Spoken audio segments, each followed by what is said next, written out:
بات ہے ایک جنگل کی، اور وہاں ایک کوا رہتا تھا۔ آپ جانتے ہیں نا، کوے کا رنگ بڑا کالا سیاہ ہوتا ہے، مگر وہ بڑا خوش تھا، بہت انجوائے کر رہا تھا لائف کو، طرح طرح کے کھانے کھاتا، اور رات ہوتی تو کسی بھی خوشبودار درخت پر جا کر رات بسر کرتا، انجوائے کر رہا تھا اپنی لائف کو۔ اچانک اس کی نظر ایک سفید کبوتر پر پڑی۔ وہ سوچنے لگا کہ میں کالا اور یہ سفید، یہ کتنا خوبصورت ہے، کتنا اچھا لگ رہا ہے، مجھ سے زیادہ خوش تو یہ ہوگا۔ اب اسی خیال میں وہ پریشان رہنے لگا اور اسے رات کو نیند بھی نہ آئے۔ ایک دن وہ کبوتر کے پاس پہنچا اور کہا کہ تم کتنے خوش نصیب ہو، تمہارا رنگ سفید ہے اور میں تو کالا ہوں، تم سے زیادہ خوش تو کوئی نہیں ہوگا۔ کبوتر نے کہا پہلے میں بھی یہی سمجھتا تھا، لیکن جب میں نے طوطے کو دیکھا تو میں حیران ہو گیا کہ طوطے کے تو دو رنگ ہیں، میرے پاس تو ایک ہی رنگ تھا۔ تو طوطا زیادہ خوش نصیب ہے، وہ زیادہ خوش ہے، وہ زیادہ لائف کو انجوائے کر رہا ہے۔ اب کوا کبوتر کو چھوڑ کر طوطے کے پاس پہنچ گیا۔ کہا طوطے تم تو زیادہ انجوائے کرتے ہوگے، کتنے خوش ہوگے کہ تمہارے پاس تو دو رنگ ہیں جسم پر، تمہاری باڈی بہت خوبصورت لگتی ہوگی۔ تو طوطا کہتا ہے کہ پہلے تو میں لائف کو بڑا انجوائے کرتا تھا کہ واقعی میں بڑا رنگ برنگی ہوں، مگر جب میں نے مور کو دیکھا نا تو مور تو کئی سارے رنگ لیے ہوئے ہے، اتنا خوبصورت ہے کہ اس کو دیکھ کر مجھے لگا کہ میں تو کچھ بھی نہیں ہوں۔ اب کوا اڑتے اڑتے پہنچ گیا مور کے پاس۔ مور چڑیا گھر کے ایک پنجرے میں موجود تھا۔ پہلے تو وہ انتظار کرتا رہا کیونکہ بہت سارے لوگ مور کو دیکھنے آئے تھے۔ جب سارے لوگ دیکھ کر چلے گئے تو کوا مور کے پاس گیا کہ اے مور، ذرا یہ تو بتاؤ تم کتنے خوش ہو، کتنے رنگ ہیں تمہارے پاس، تم کتنے خوبصورت ہو۔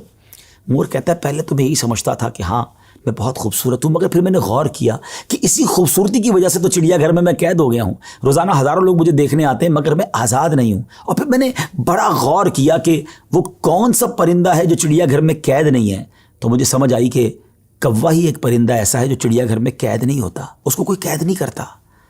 ناظرین، کوے نے جب یہ سنا تو اسے احساس ہوا کہ میں بھی اپنی جگہ پر واقعی خوش نصیب ہوں۔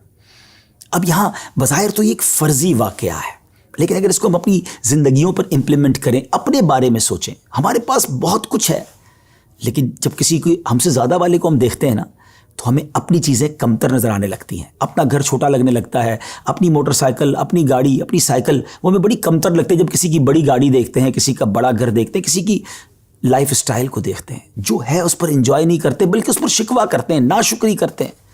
اس طرح زندگی نہیں گزرے گی۔ اگر آپ ہمیشہ اپنے سے آگے والوں کو دیکھتے رہیں گے تو آپ پریشان ہی رہیں گے۔ اگر آپ نے موازنہ کرنا ہی ہے، کمپیریزن کرنا ہی ہے، تو اپنے سے کمتر لوگوں کو دیکھیں نا۔